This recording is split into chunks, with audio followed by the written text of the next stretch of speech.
Good afternoon. For those of you diligently following your program, you'll see that I am not Trina Foster. Unfortunately, she had last-minute complications and was not able to attend. So you get me instead.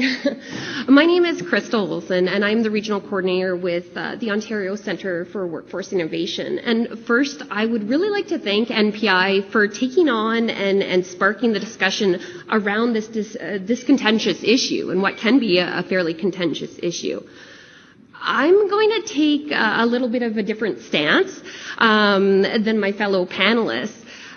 Because I'm going to sit on the fence a little bit on this issue, not swaying one way or the other, simply because there's too many variables, some of which I'm going to echo that David addressed as well, that haven't been addressed yet, or they haven't been identified yet. There's too many different questions, and I'm going to take a look at those today. And I'm probably going to leave you with more questions than something substantive to go with. But I think that's good, because that helps us engage in the discourse to really take a look at the issues that we face across the North. So I do want to focus on what we need and the challenges that need to be addressed to make evidence-informed decisions around devolution for Northern Ontario.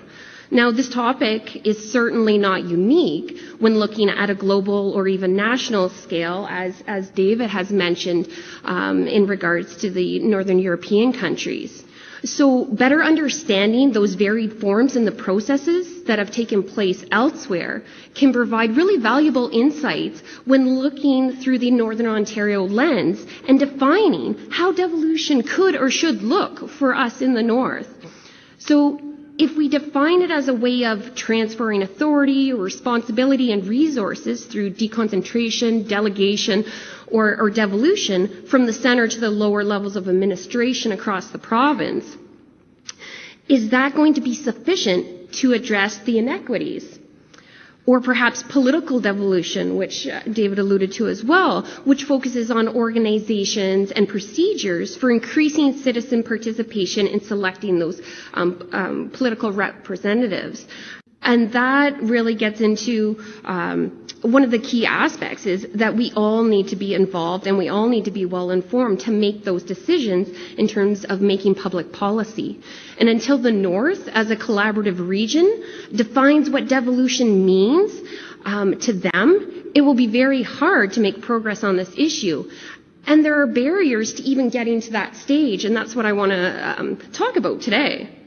As both fellow panelists noted, there's a need for more data, and that's no news, nothing new to everyone sitting around in this room today.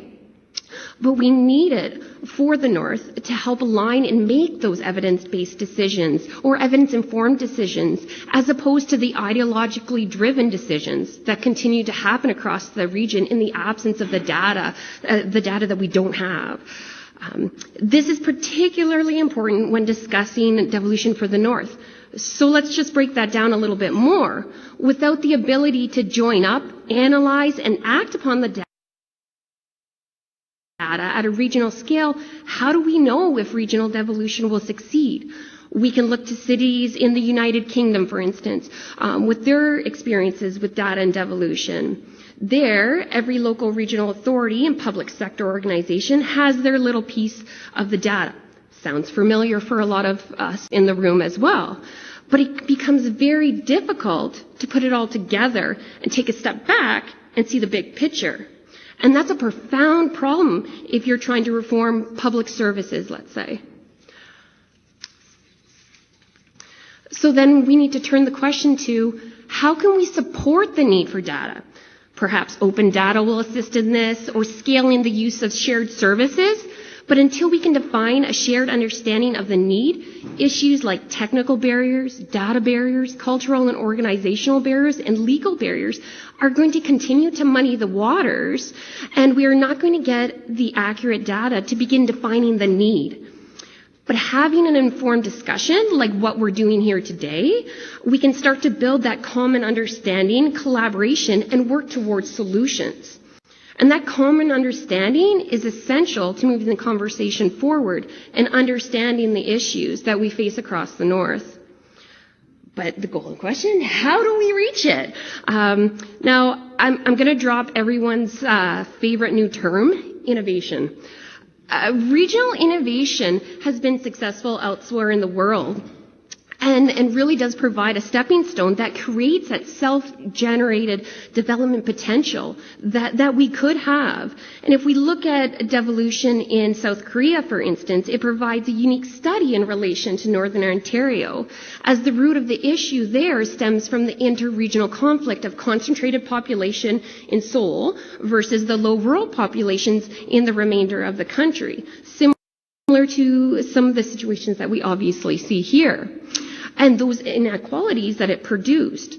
So regional innovation in that context has seen increased collaboration and a means to address those inequalities. Regional innovation is really an economic basis for self-generating ability and the value creating ability of that region. Autonomy is the process of learning by doing, and this can't happen without everyone participating. Working together across sectors, having unlikely partners, stakeholders involving business, First Nation communities, working with not-for-profits and educational institutions. And the one point, David, I do agree with you on is the youth. I believe that youth need to be involved in every step of the process because we can't define the future without involving those who are going to be here for it. So I think that's really important for all of these discussions that we have here today. Communities, they really do, working with the nonprofits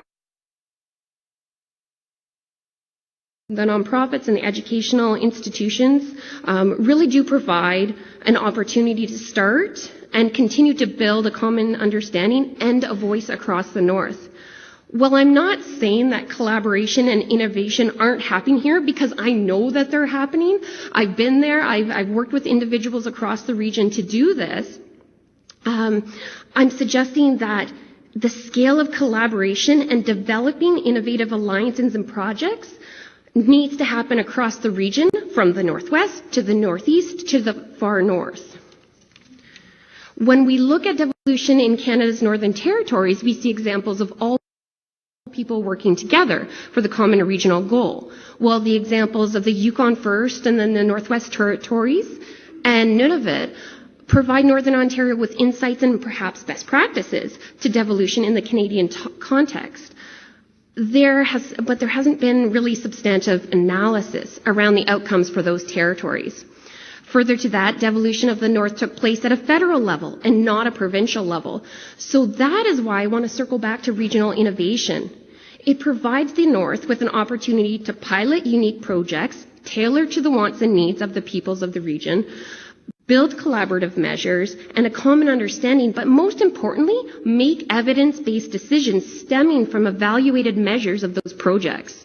The key to making evidence-informed decisions comes back around to having solid data, and that is really where we need to start the conversation.